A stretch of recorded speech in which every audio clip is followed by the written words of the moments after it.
Sea mines might sound like something out of World War II, but they remain one of the most effective naval weapons ever invented. They're cheap, they're easy to deploy, and they force even the most advanced navy in the world to move slowly and carefully. Some mines float just beneath the surface, tethered to the seabed with cables. If a ship hits them, they detonate instantly. Others sit quietly on the ocean floor, waiting to detect the magnetic signature, vibration, or engine noise of a passing ship. And once they trigger, the explosion can rip open a hole below the waterline, often the most vulnerable part of any vessel. Even modern warships can be severely damaged by a single mine. That's why mine warfare has always been a nightmare scenario for naval commanders, because unlike missiles or aircraft, you often don't see the threat coming. It's already waiting for you underwater. Iran has spent decades building up a large inventory of naval mines. Military analysts believe the country could deploy them from fast attack boats, converted civilian vessels, and submarines. And the geography of the Strait of Hormuz makes it particularly dangerous.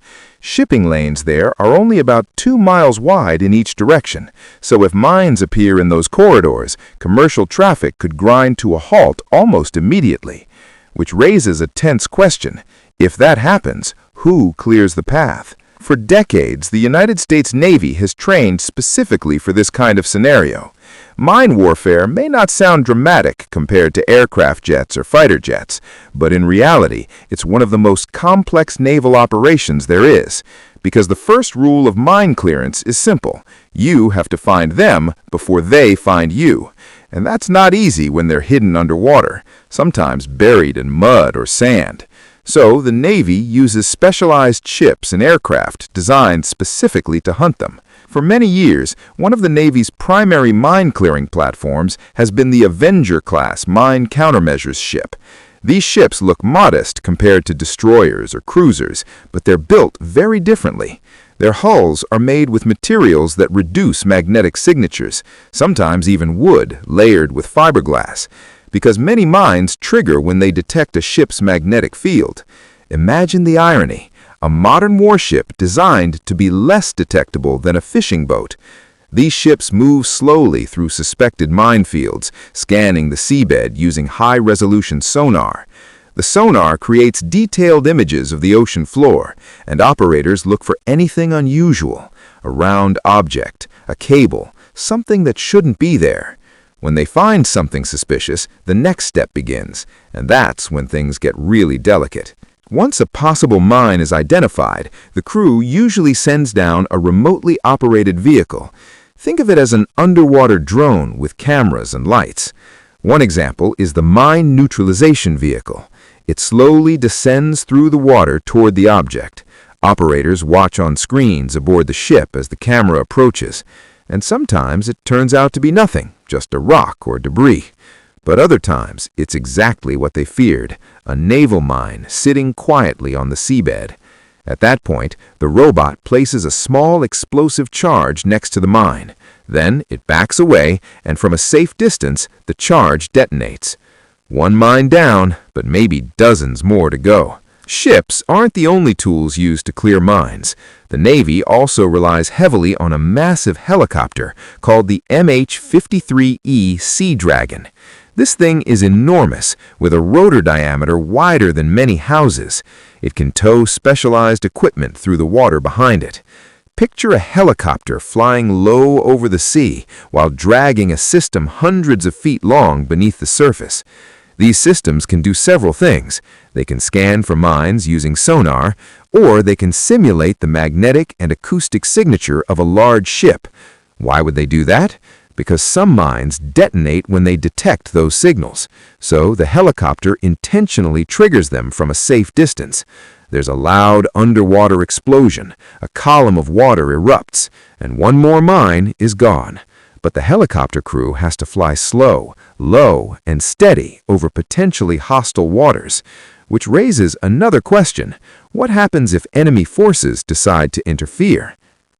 Clearing mines is dangerous enough on its own, but doing it while tensions with Iran are rising adds another layer of risk. Iran's naval forces, including units of the Islamic Revolutionary Corps Navy, operate large numbers of small, fast boats in the region. These vessels are designed for swarm tactics. They move quickly, they carry rockets, machine guns, and sometimes anti-ship missiles. And in a narrow body of water like the Strait of Hormuz, they could appear very quickly. Over the past few days, the United States has already started targeting the source of the problem, the vessels used to deploy the mines.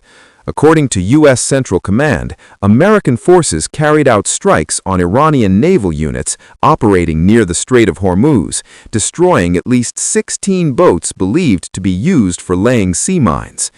These weren't large warships, but smaller vessels that can quickly move into shipping lanes and drop mines in just minutes before disappearing again. U.S. officials say the goal of those strikes is simple: stop the mines before they ever hit the water. In fact, the campaign has focused heavily on Iran's so-called mine-laying enterprise, targeting both the boats themselves and storage sites where mines are kept. Not every mine requires a robot. Sometimes the simplest method is also the fastest.